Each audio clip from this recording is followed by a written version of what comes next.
ये जो चल रहा है आपके और स्टालिन साहब के बीच में, ये क्या विवाद है? वो कह रहे हैं कि मधुमक्खी के छत्ते में हाथ ना दें नरेंद्र मोदी सरकार और धर्मेंद्र प्रधान जी, खासकर आप।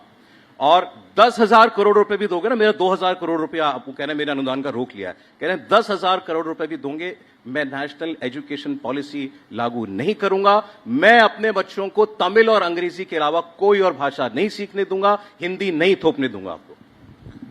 देखिए, मैं स्टालिन जी को आदर के साथ कहना चाहूंगा कि अपने प्रशासनिक नाकामी को, उनकी गवर्नेंस डेफिसिटी को छुपाने के लिए वो एक नाकाम कोशिश कर रहे हैं। नेशनल एजुकेशन पॉलिसी को वो एक माध्यम मानते हैं कि इसको मैं विरोध करके मैं उनको एक खुली चुनौती देता हूं। नेशनल एजुकेशन पॉलिसी 2020 में जो कहता है कि पढ़ाई अपने मातृभाषा में होनी चाहिए, आपातत क्लास 8 तक अगर वो मातृभाषा में होगा तब बच्चे की मस्तिष्क संपूर्ण रूप से विकसित हो पाएगा, वो डिजाइन थिंकर हो पाएगा, क्रिटिकल थिंकर हो पाएगा, प्रॉपर डिसीजन मेकर हो पाएगा। उसकी पहला शर्त एनईपी ने कहा है अपने मातृभाषा में पढ़ाई होनी चाहिए। हिंदी कहां से आया? उन्होंने एक लाइन कहीं दिखा दे राष्ट्रीय शिक्षा नीति 2020 में कोई पर्टिकुलर लैंग्वेज को किसी के ऊपर लादने का, थोपने का कहीं निर्देश है या कहीं प्रयास है।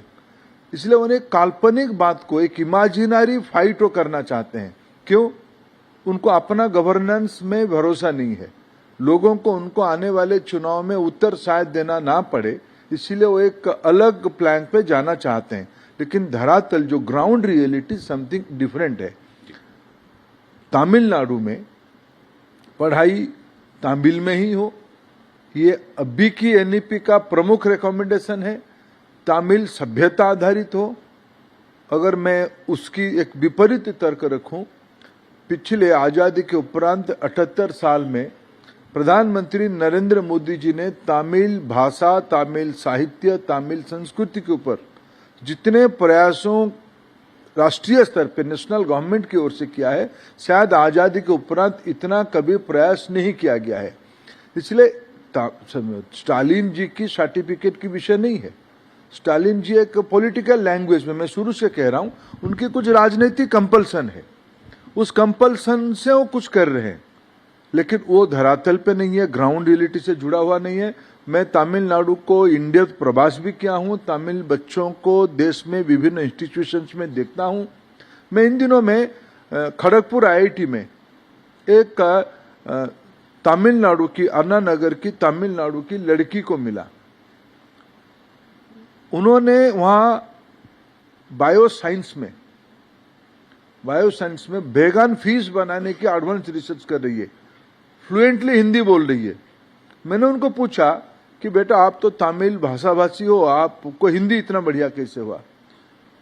बोले कि सर, मैं जिस प्रोडक्ट को एक एंटरप्रेन्योर के नाते बनाना चाहता हूं, I need to go to a national market.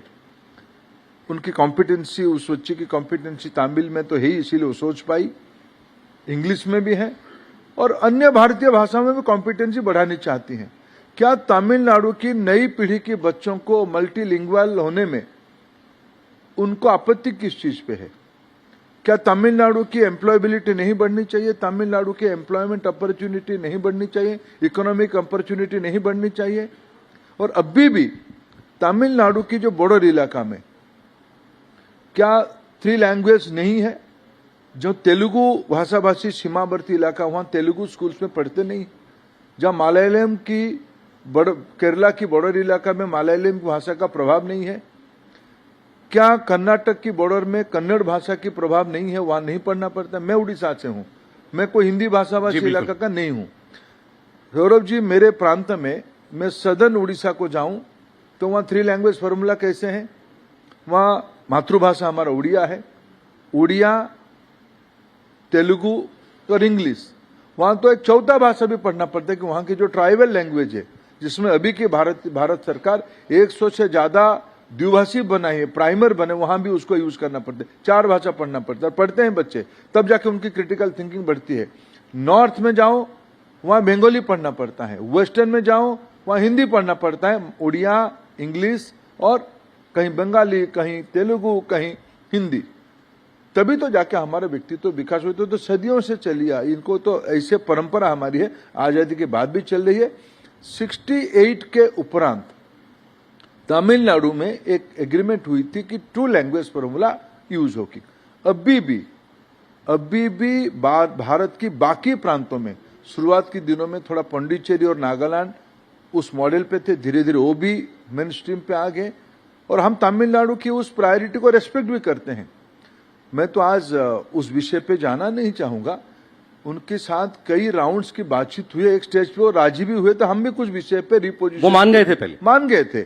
लेकिन फिर मेरे पास जो खबर है, वहां जाने के बाद आदरणीय मुख्यमंत्री भी राजी हो गए थे। शायद उनकी कुछ नया लीडरशिप आया है, नया कंपल्सन उनकी डेवलप हुई है, वो एक राजनीतिक भाषा पे गए। लेकिन वो जो बात कह रहे हैं बड़ी खतरनाक है। वो कह रहे हैं हम दूसरे भाषा युद्ध के लिए भी तैयार हैं, हमारे ये तमिल भाषा और उसकी अस्मिता का सवाल है, इस पर कॉम्प्रोमाइज नहीं।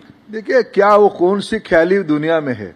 माननीय प्रधानमंत्री पहला नेता है जिन्होंने तमिल साहित्य की सबसे पुरानी एक ग्रंथ तिरुकुरल को ले जाके सिंगापुर में फर्स्ट इंटरनेशनल तमिल सेंटर बनाई है। काशी तमिल संगमम, सौराष्ट्र तमिल संगमम जैसे एम्बिशियस एस्पिरेशनल प्रोग्राम करके आज देश भर में तमिल भाषा को एक नए सिरे से प्रस्थापित किया जा रहा है। और माननीय प्रधानमंत्री शायद 100 बार से ज्यादा बार ये कहा है तमिल भाषा दुनिया की सबसे पुरानी भाषा है। और इस बार हमने जो काशी तमिल संगमम आयोजन किया, उसमें हमने काशी में उसको थीम क्या रखा है, ऋषि अगस्त्य जी के बारे में उसको केंद्र बिंदु बनाया है। ऋषि अगस्त्य जी कौन थे? तमिल ग्रामर के प्रणेता थे।